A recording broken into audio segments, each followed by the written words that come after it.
Salut, c'est Lydia de la boutique Le Coffre à Jouets et aujourd'hui je te présente un jeu qui se joue à deux. Le jeu Mr. Jack, celui-ci c'est la version améliorée, je te le montre de plus près. C'est la version New York. Dans Mr. Jack, je te montre, on a un super beau plateau ici. En fait, on a des pions qui ont deux côtés. Alors, le côté innocent et le côté, oups, suspect. On va les disposer selon la mise en place sur notre plateau. Dans le jeu, on a un joueur qui joue Mr. Jack, puis on a un joueur qui joue l'enquêteur. Vous aurez compris que le but pour l'enquêteur, c'est de trouver Mr. Jack et pour Mr. Jack, c'est de se sauver de l'île ou de ne pas être repéré. Dans le cas où l'enquêteur réussit à trouver Mr. Jack, il va gagner la partie.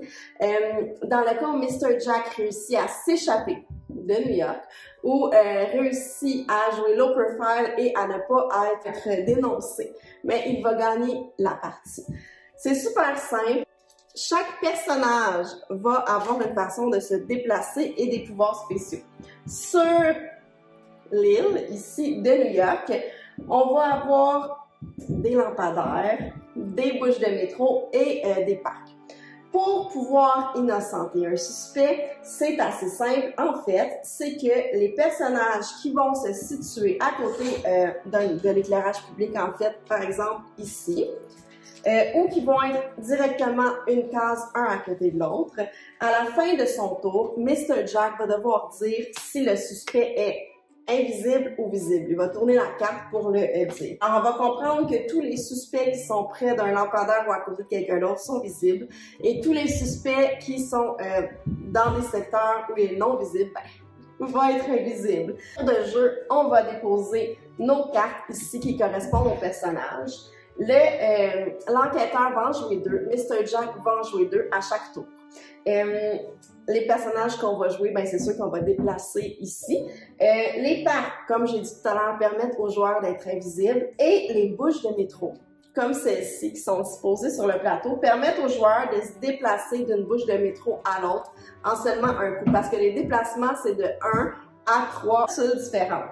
On peut se déplacer comme on veut sur le plateau. Pour s'enfuir, Mr. Jack doit sortir par une rue ou aller prendre un bateau ici, à condition que l'entrée ne soit pas bloquée par une seule investigation, que seulement un personnage peut les placer tout au long de la partie.